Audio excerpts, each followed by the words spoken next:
trucking case, your insurance is probably not going to matter because you're dealing with a commercial policy, which should usually be significant.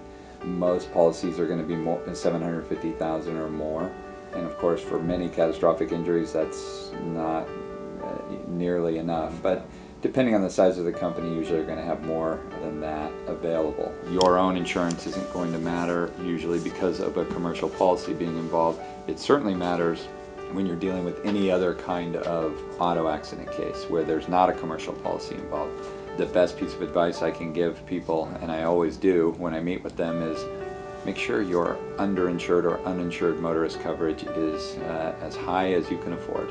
You're far more likely to get hit by someone else than you are to hit someone else, depending on your driving record. But most of the people I see, have a clean driver history, and they're the ones that have gotten hurt by someone else's negligence, and then we look to that person to take responsibility, and they have a minimal policy or they have no policy at all.